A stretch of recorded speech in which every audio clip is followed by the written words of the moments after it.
Hello दोस्तों, नमस्कार। इस क्लासेस में आपका स्वागत है। मैं टर्न 2 का syllabus carbon and its compound chemistry का एक चैप्टर है, बहुत ही इंपॉर्टेंट है। मैं इसको आज बताने जा रहा हूं। अब ध्यान से देखिए और ध्यान से समझिएगा, ठीक है। आज का टॉपिक है carbon and its compound. Carbon, सबसे पहले जानते हैं कार्बन के बारे में। कार्बन होता क्या है? कार्बन एक है नॉन मेटल एलिमेंट होता है। कार्बन एक नॉन मेटल एलिमेंट होता है जिसकी एटॉमिक नंबर 6 होती है और वो छोटा सा साइज होता है। और कार्बन एक वर्साटाइल एलिमेंट है। Carbon is a volatile element. ये अर्थ क्रस्ट में कार्बन जो होता है मात्र 0.02% पाया जाता है। किस पे फॉर्म में? मिनरल्स के फॉर्म में। अब यहां देखना, और एटमॉस्फेयर में भी पाया जाता है? नहीं। एटमॉस्फेयर में हवा के रूप में कार्बन डाइऑक्साइड 0.03% होता है। और यहां देखना है कि कार्बन हमेशा कोवैलेंट बॉन्ड बनाता है। पिछले क्लास में मेटल नॉन मेटल में पढ़े थे कि कोवैलेंट कंपाउंड क्या होता है। कोवैलेंट कंपाउंड वैसा कंपाउंड होता है जो अपने एलिमेंट को शेयर करके बनाते हैं। जैसे शेयर कैसे करते हैं? जैसे कार्बन कोवेलेंट कंपाउंड बनाएगा। कार्बन का एटॉमिक नंबर 6 है जिसके इलेक्ट्रॉनिक कॉन्फ़िगरेशन क्या होगा? 2 और 4। इसके लास्ट बैलेंस शेल कितना है? 4 है। अब यहां देखो, इस 4 को चाहे तो ये अपना कॉन्फ़िगरेशन यानी नोबेल गैस का कॉन्फ़िगरेशन पाने के लिए 4 इलेक्ट्रॉन को क्या कर सकता है? रिलीज कर देगा, या तो गेन कर लेगा, यानी गेन करेगा या तो लूज करेगा। लेकिन बात यहां पर क्रिएट हो जाती है समस्या, अगर ये लूज करेगा। देखो, अगर ये लूज करता है इलेक्ट्रॉन को, अगर लूज करेगा फिर भी दिक्कत है, क्योंकि लूज करने पर इसको लार्ज अमाउंट ऑफ एनर्जी लगेगा रिमूव करने की, जो कर नहीं सकता है।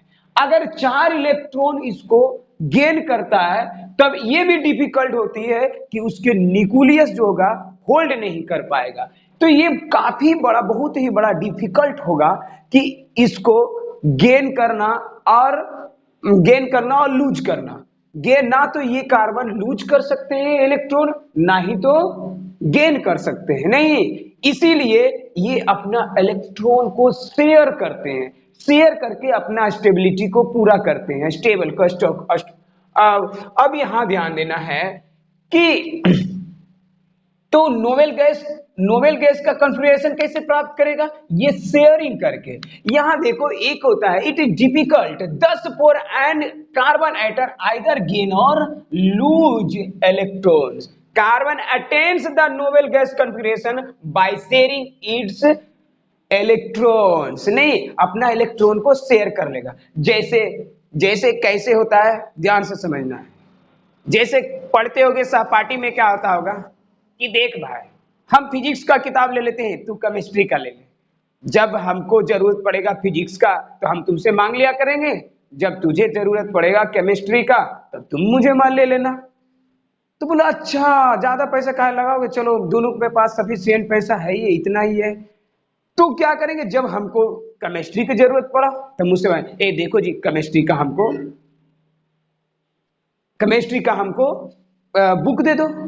जब उसे जरूरत पड़ा तो बोलेगा फिजिक्स का बुक दे दो। लेकिन हाँ, परमानेंट दे दिए उसको? नहीं नहीं, परमानेंट दे दिए नहीं दिए परमानेंट, क्योंकि जब जरूरत पड़ा उसके पास तब वो ले गया। फिर हमको जरूरत पड़ेगा तो हम उससे ले लेंगे। यानी कि ये शेयर से काम चल रहा है। नहीं, यही शेयर जब करेंगे तब कोवैलेंट कंपाउंड बनाएगा।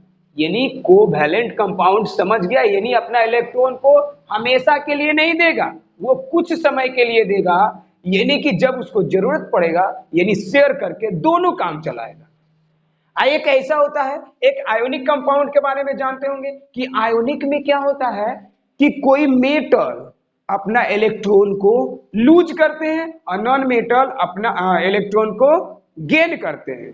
तो इसलिए वहां पर क्या होता है, वो हमेशा के लिए दे देते हैं। तो आयोनिक कंपाउंड बनता है। और यहाँ जितने भी सारा कंपाउंड पढ़ना है हमें, सारा का सारा कोवेलेंट कंपाउंड बनाएगा। क्या बनाएगा? Covalent compound. यानी कि carbon attains the noble gas configuration by sharing it's valence electrons by other items of carbon and other elements like hydrogen, oxygen, nitrogen, chlorine and so sharing the valence electron. नहीं, ये किसी और से अपना electron को share कर सकते हैं। अब यहां पर कुछ चीज को हम यहां दर्शाए हैं कि कोई बहुत सारे नॉन मेटल है जो शेयरिंग करके कोवैलेंट कंपाउंड बनाया हुआ है। जैसे हाइड्रोजन को हम H2 लिखते हैं, क्या लिखते हैं? H2 लिखते हैं। क्यों लिखते हैं? क्योंकि ये काफी रिएक्टिव होता है, तो ये दोनों में रिएक्शन कर जाते हैं, यानी रिएक्ट करके H2 बनाते हैं। क्योंकि ये देखो, हाइड्रोजन के स्टेबल होने के लिए 2 इलेक्ट्रॉन चाहिए। नहीं, नोबेल उसको हाइड्रोजन को हीलियम बनना है तो 2 चाहिए इसके बैलेंस इलेक्ट्रॉन। तो इसमें वैलेंस इलेक्ट्रॉन कितना है? मात्र एक ही है। तो एक हाइड्रोजन से बोलेगा कि देखो जी, तुम भी हमको दे देना, मैं भी तुझको दे दूंगा, तो इसका भी स्टेबिलिटी पूरा, इसका भी स्टेबिलिटी। अब बन गया H2 मॉलिक्यूल्स, यानी शेयर्ड यहाँ इलेक्ट्रॉन, यहाँ शेयर कितना इलेक्ट्रॉन हुआ? टोटल मिला के 2 इलेक्ट्रॉन शेयर हुआ। नहीं, एक इसका इलेक्ट्रॉन और एक इसका इलेक्ट्रॉन। अब उसी प्रकार से ऑक्सीजन भी करता है, O2 लिखते हैं, तो O2 के बैलेंस सेल में इलेक्ट्रॉन कितना होते हैं? 6 इलेक्ट्रॉन होते हैं। अब 6 इलेक्ट्रॉन होते हैं, उसको स्टेबल होने के लिए 2 इलेक्ट्रॉन चाहिए, इसलिए ऑक्सीजन मिल जाता है। आइए दोनों इलेक्ट्रॉन शेयर में काम कर देते हैं। देखो, इसका जरूरत पड़ रहा है तो ये भी, इसका जरूरत पड़ रहा है तो ये भी, तो यहाँ शेयर कितना होगा? 4 इलेक्ट्रॉन। अब यहां देखो, एक चीज समझ में आया कि सर देखो, जब एक एक इलेक्ट्रॉन को शेयर किया तो सिंगल बॉन्ड हुआ। नहीं, देखो अक्सर स्टूडेंट यहां फंसते हैं कि सिंगल बॉन्ड कब कहेंगे, डबल बॉन्ड, ट्रिपल बॉन्ड, कुछ नहीं, वो शेयर के हिसाब से होगा। जब सिंगल बैलेंस इलेक्ट्रॉन को क्या करेगा? शेयर करेगा, तभी उसी के अनुसार सिंगल बॉन्ड होगा दोनों एटम के बीच। अब यहां देखो, दो इलेक्ट्रॉन शेयर कर रहा है, ऑक्सीजन का 2 ऑक्सीजन, इधर का 2, तो इसीलिए डबल बॉन्ड लिखा है कि डबल बॉन्ड है, यानी double bond between 2 oxygen atom. नहीं, ऑक्सीजन एटम के बाद क्या है? डबल बॉन्ड है। और उसी प्रकार से क्लोरीन हो जाएगा Cl2, यानी नाइट्रोजन N2। नाइट्रोजन के में कितना इलेक्ट्रॉन होते हैं?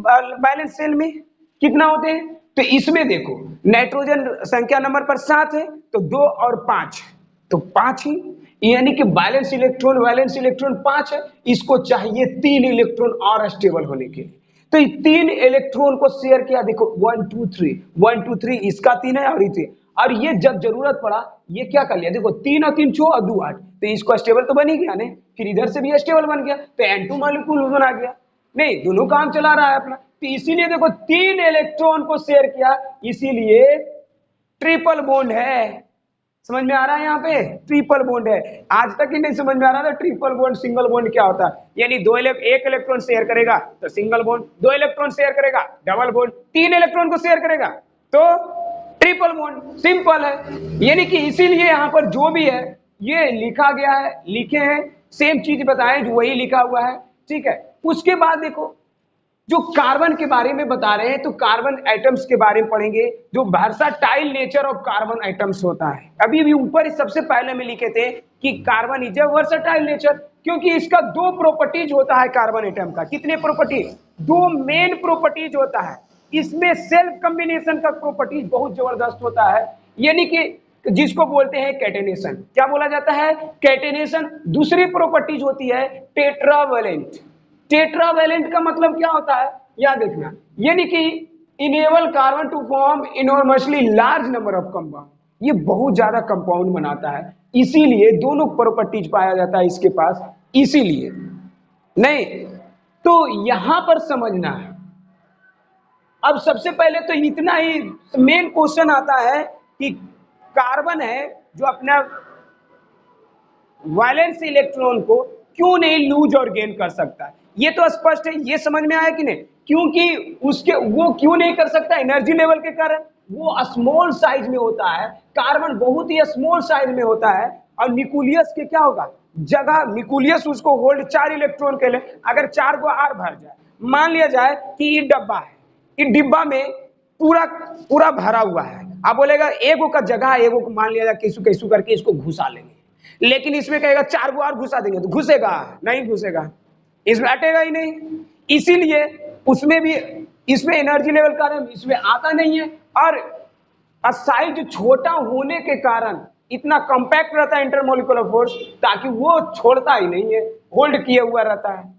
नहीं तो ये ना तो गेन कर सकता है ना ही तो लूज कर सकता है, ये सिर्फ शेयर कर सकता है, जिसके कारण कोवेलेंट कंपाउंड बनता है। कार्बन का दो मेन प्रॉपर्टीज होता है, इसीलिए वर्सटाइल इसको बोला गया है। यानी पहला प्रॉपर्टी कैटेनेशन और दूसरा टेट्रावैलेंसी। यानी टेट्रा का मतलब होता है 4, यहां समझना है, टेट्रा का मतलब होता है 4। क्या होता है 4? टेट्रा का मतलब 4, वैलेंस का मतलब वैलेंसी, यानी कि इसका 4 वैलेंस इलेक्ट्रॉन होता है। वैलेंस इलेक्ट्रॉन क्या होता है? Valence electron. देखो, यानी कि टेट्रा का मतलब 4, वैलेंस का मतलब वैलेंस इलेक्ट्रॉन, इसके 4 वैलेंस इलेक्ट्रॉन है जो शेयर में काम करते हैं, इसीलिए इसको टेट्रा वैलेंसी बोला जाता है। कैटेनेशन क्या होता है? कैटेनेशन होता है properties of carbon atom form bond with other atom of carbon. जैसे क्या हो रहा है यहां पर कि एक कार्बन एटम है, अब यहां पर खुद से देखो क्या है, एक खुद से देखो कि ये कार्बन एटम है, ठीक है, और दूसरा का भी कार्बन एटम है, तीसरा का भी कार्बन एटम है, ये कार्बन के साथ अपना सिर्फ अदर एटम ऑफ कार्बन के साथ जुड़ते चला जाता है, इसी को कैटेनेशन पावर बोलते हैं, इसको कैटेनेशन बोला जाता है। जैसे ये हाइड्रोजन से जुड़ेगा, इधर BH, इधर हाइड्रोजन, इधर हाइड्रोजन, ये हाइड्रोजन, ये हाइड्रोजन, नहीं, इस तरह से जुड़ते चला जाएगा, जुड़ते चला जाएगा। अब देखो जुड़ते चला गया, अब जितना दूर जाएगा 4 हाइड्रोजन, इसको 4 को चाहिए, ये जुड़ते जा रहा है, अगर और हाइड्रोजन चाहिए तो और हाइड्रोजन जुड़ेगा। यानी कि इसमें सेल्फ कॉम्बिनेशन का सबसे ज्यादा होता है, सेल्फ कॉम्बिनेशन करते जाएगा, यानी कार्बन से कार्बन जुड़ते जाएगा।